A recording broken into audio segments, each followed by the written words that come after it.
Welcome to the Maria Liberati Show, where food meets art, travel, and life.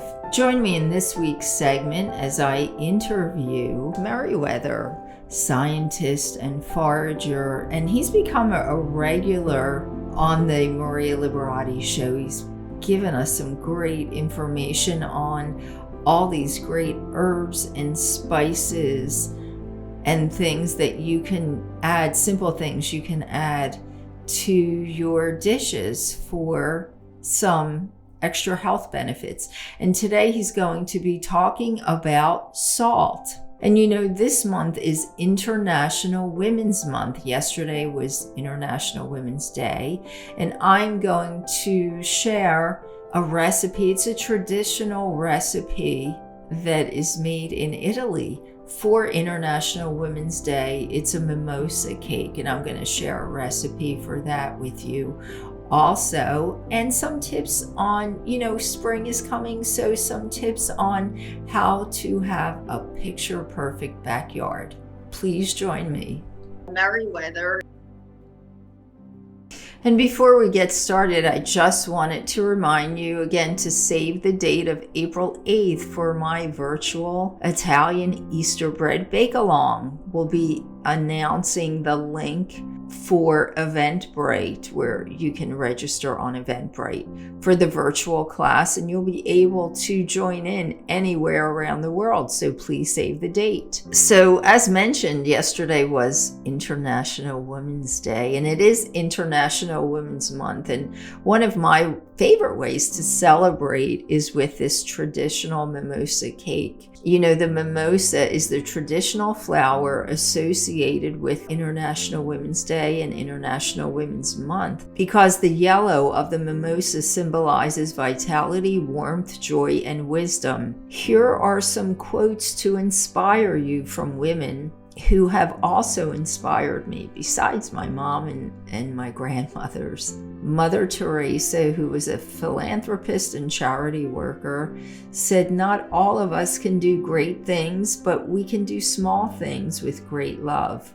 Arianna Huffington, who is the editor-in-chief of Huffington Post, we have a quote from her. She said, "We need to accept that we won't always make the right decisions, that will screw up royally sometimes, understanding that failure is not the opposite of success. It's a part of success." Wow, that's so true. And the last quote is by Ayn Rand, who's a novelist and philosopher. "The question is not who is going to let me, it's who is going to stop me." Please share any of your inspiring quotes with us also in the comment section on my blog. Also in social media, you can hashtag the Maria Liberati Show with one of your favorite quotes by an inspiring woman. Now on to the recipe. The smell and the taste of the Italian cream in this cake just brought me back to the days of making this with my grandmother, mom, aunts, and cousins in the kitchen. I would always get to lick the cream off the long strips of lemon peel as they were removed from the cream. Here's the recipe. This is a torta mimosa, a mimosa cake. This has a sponge cake and Italian cream. So for the sponge cake, you need 5 eggs, 3/4 cup of sugar, 3 tablespoons of potato starch, and let's see, then you need, for the rest of the cake, you need 16 ounces of pineapples in syrup, 3 egg yolks, 1 cup of milk, 4 tablespoons of sugar, 3 tablespoons of flour, the peel of 1 fresh lemon, 1 vanilla bean, 1 cup of fresh whipping cream, 1 tablespoon of powdered sugar. For the sponge cake, sift the flour and potato starch together twice. Set that aside. Then beat the eggs and sugar together in 1 bowl. You must beat the egg mixture for at least 15 minutes. That's the eggs and sugar. Beat that for at least 15 minutes. Then fold the flour into the egg mixture a little at a time. Place this in an 8-inch cake pan that has been covered with parchment paper. Bake for 25 minutes at 375 degrees. For the Italian cream, place the milk in a saucepan with the lemon peel, vanilla bean, and bring this to a boil. Remove from heat. Make sure you remove this from the heat as soon as it begins to boil. Set this aside in a bowl. Another bowl. Whip the egg yolks with the sugar. Add in flour that has been sifted. Place in the milk that has been boiled. Then place the mixture back over the heat to boil and thicken, stirring constantly. Once the mixture is thick like a pudding, remove from the heat. Remove the lemon peel and vanilla bean and refrigerate. Whip the whipped cream with powdered sugar, and then you're going to add in the cooled Italian cream mixture by folding in. Refrigerate again. When the cake has cooled, cut it into 3 layers. Cut the top layer into small cubes for decoration. Put the second layer on a cake plate. Wet it with pineapple syrup. Drizzle the pineapple syrup on the cake layer. Then spread the cream that has cooled on the layer and top this with the pineapple that has been cut into cubes. Top this all with a 3rd layer. Cover the 3rd layer with pineapple juice and totally cover with the remaining cream. Then decorate with the small cubes of sponge cake and a mimosa in the center and serve. Now that spring is in the picture, it's almost here. I know many of us are thinking about our backyards and creating a picture-perfect backyard. There's nothing better than having a great backyard to hang out and enjoy with friends and family and spend some more time outdoors. All too often, it can feel like having the perfect backyard is just too far out of reach.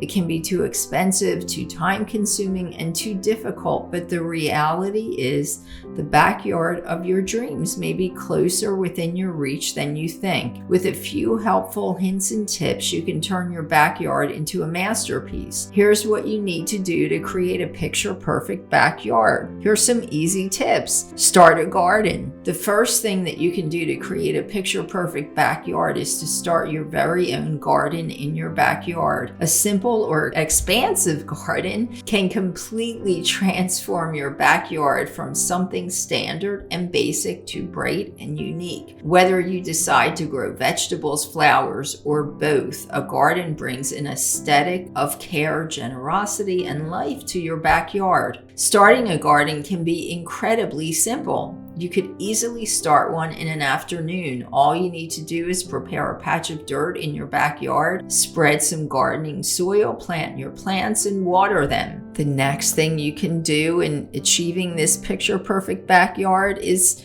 have some professional landscaping done. If you'd rather not deal with the haste and chore of starting your own garden, but still want a lush and vibrant backyard space, then you could have professional landscapers take care of your needs. With professionals, you can get hedging, plants, gardens, hardscaping like pathways, stone steps, a patio, and more. Some soil is more ideal for excavating projects than others. Make sure that you consult with a professional landscaper on what is possible in your backyard for a safe and beautiful backyard full of life. And the last tip is take care of it. The final thing that you can do to create a picture-perfect backyard is to take great care of it. Always. The only thing that's going to keep your garden looking picture perfect is going to be regular care and maintenance. No matter what you spend on landscaping or gardening, you need to keep it alive for it to look great. Make sure that you are mowing your lawn and watering it during dry times, watering your plants and raking leaves in the fall. A picture perfect backyard is the perfect finishing touch for any home, and a picture perfect backyard might just be within your grasp. Follow those tips to get your picture perfect backyard today.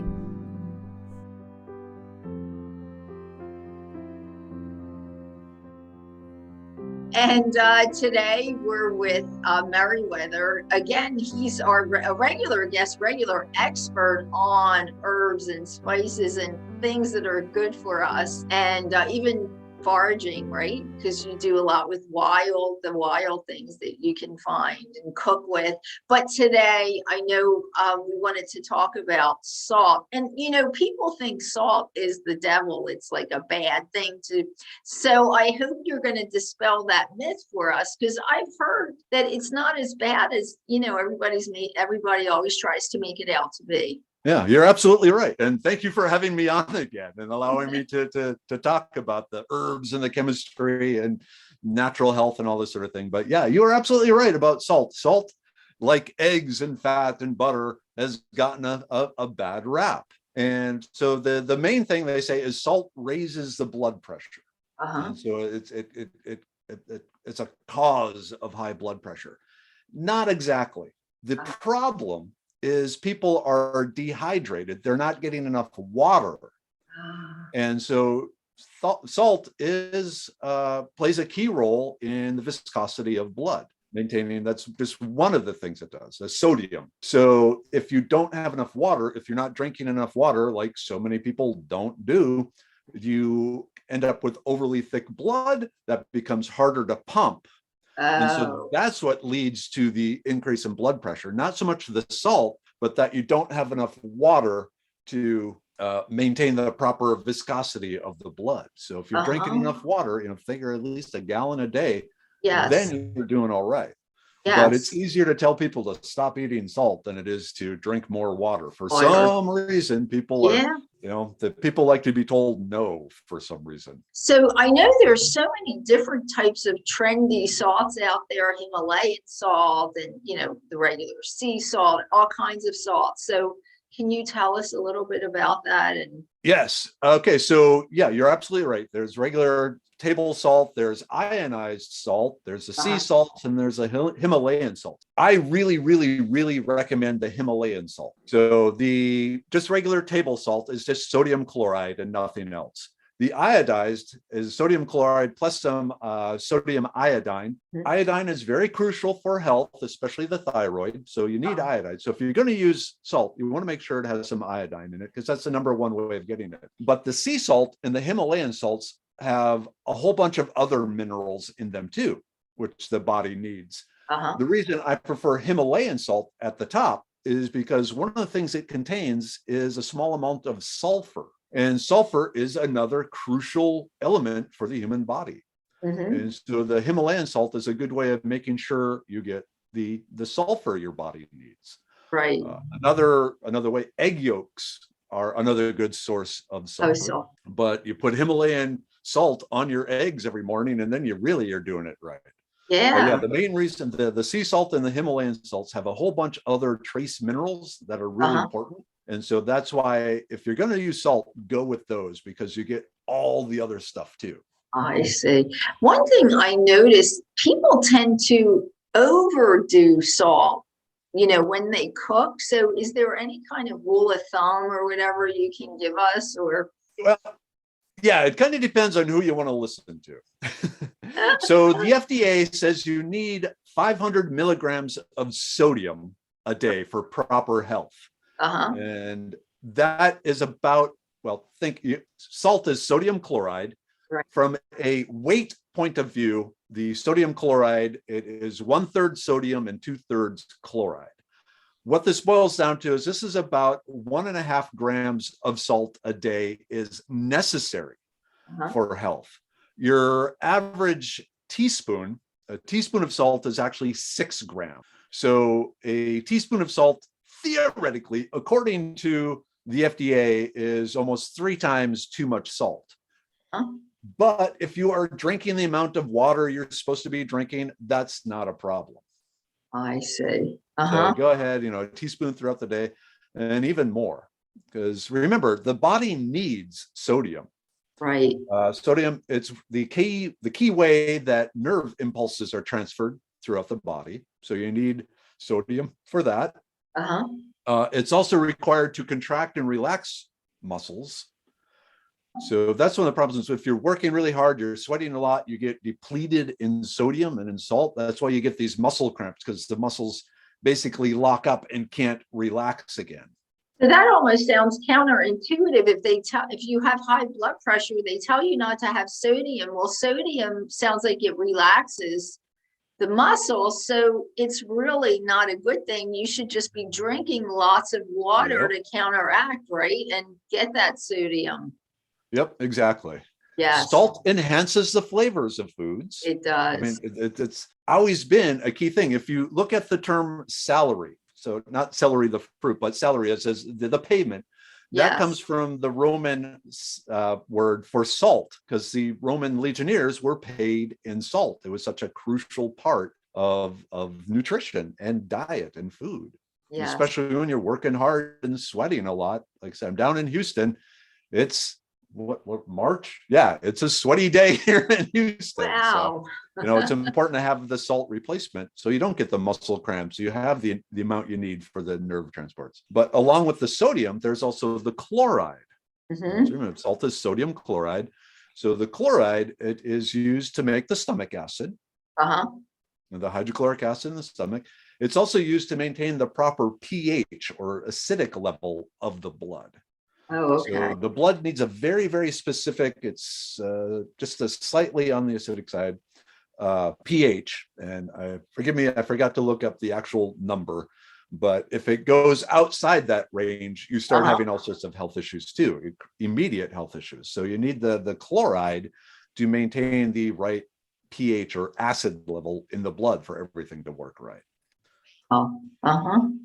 So, Very, very interesting. Yeah, as I said, because people are always, demonizing salt, and we really do need it. Of course, I always say consult your doctor or whatever medical practitioner with all, what we're saying, but it does sound like it all makes, and absolutely. also in regards to the high blood pressure, there are other things that can cause it too, like plaque buildup in the arteries and the blood vessels and so forth. Yeah. So just drinking water helps with the salt thickening, but if you have other health issues leading to high blood pressure, it's not going to help with those. You got to look into other ways of dealing with that. Yes, so. Exactly. But that's the main issue with the salt is dehydration. Yeah, so I know salt definitely bumps up the flavor for anything. If you have herbs, you need that to bump up the flavor to really bump up the flavor of the herbs also. So it also helps remove some of the bitterness. There's an old trick with coffee. When you have really bad, cheap coffee, right, that's overly bitter, you put some salt in it. And that actually changes the way your mouth interacts with the bitterness, and so it basically hides the bitterness. So that's another thing where it works with the different bitter herbs and more bitter foods. The salt helps cut some of that bitterness. Yes. Oh, well, so that's why it definitely enhances the flavor in more ways than one as well. So but it's better to use, if you're going to use salt, best to use Himalayan salt and sea salt. Correct. Again, to get all the other trace minerals that you need, including the iodides. Right. Iodine. And you definitely need iodine. Yes. If anything, you want to mix the iodized salt with the Himalayan salt or the sea salt. Just the sea salt usually has iodine. The Himalayan has slightly less. So you want to add some of the iodized salt to the Himalayan just to make sure you're getting enough iodine. Or eat seaweed. Oh yes, the iodized salt is the table salt. Is that what you're talking? Oh, okay. So like you're Morton's saying, and so add that to the Himalayan salt so you get all the minerals that you do need. And seaweed, which you were saying is interesting, right? Yep, seaweed and basically seafood in general and shrimp and things like that are good sources of iodine. Oh, okay. So, and that's why the sea salt also has a naturally high amount of iodine in it. Wow, that's great. That's great. Yeah, I know I've gotten into this seaweed salad that I get at this little shop near me now. So I've been trying to eat a little bit more. I think it's an acquired taste, but I try to have that, because I know it's got some really good things in it for you too. So seaweed is very healthy for you. And like the Yes, fermented yes. or pickled seaweed, really, really Uh-huh. good. Wow. Yeah, I know that's very good for you. So, okay, so I guess we need to cook with salt or use salt in, and it does bump up the flavor of any dishes, like you said, takes away the bitterness.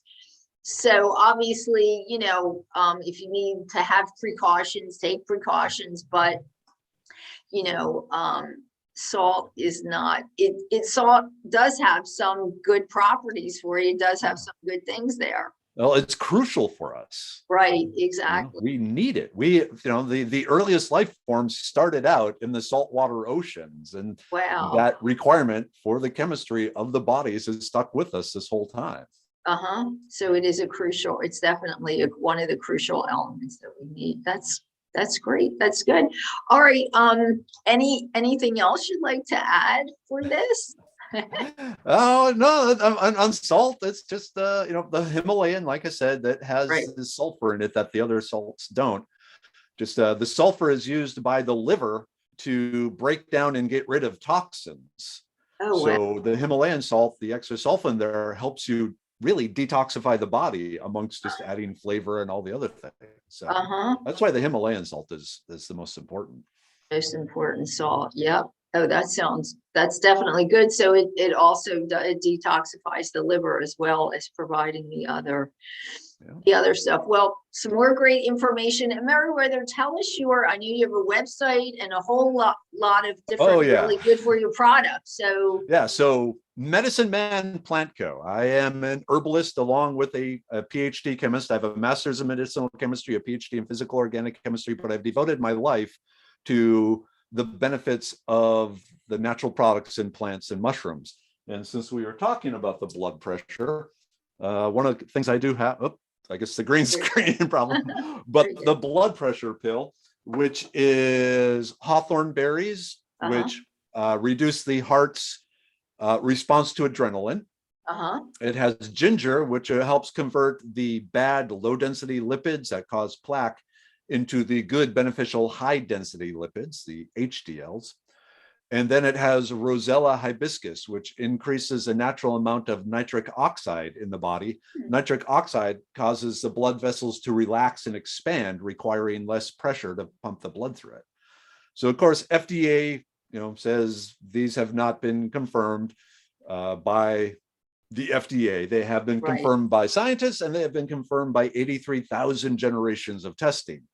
But you always have to put the disclaimer in there. But medicinemanplantco.com. Check us out. Check me out. It's not us, it's me.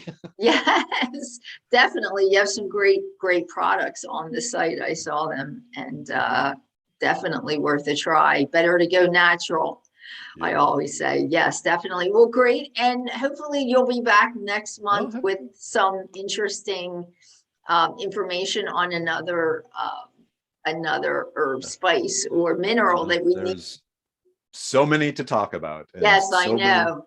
Great. All right. Behind them. Yes. Thanks so much for being here again, and look forward to seeing you next month. And I know you'll bring something interesting with you next. Thank you. All right, Merriwether. Thank you. Have a good one. Thanks for listening to the Maria Liberati Show, and thanks to my producer, Britton Roselle, and this week's guest, Merriwether. And again, please save the date of April 8th for my Italian Easter bread bake-along. Stay tuned for our announcement of the link that you can go to on eventbrite.com to register for the event. The event will be, registration will be limited, so you can also register for my newsletter at marialiberati.com, and we'll be sending out emails first to those registered on my newsletter to let them know about the virtual class. You'll be able to join anywhere in the world. And you can always find me on Facebook at Chef Maria Liberati, on Instagram at Maria Liberati, on Twitter at Maria Liberati, on LinkedIn at M Liberati, on my Roku channel, The Basic Art of Italian Cooking by Maria Liberati. And of course, my book series, the Gourmand World Award-winning book series, The Basic Art of Italian Cooking and The Basic Art of, and you can find those books anywhere books are sold, but online you can also find them at marialiberati.com and artoflivingprimamedia.com. Until next time, peace, love, and pasta.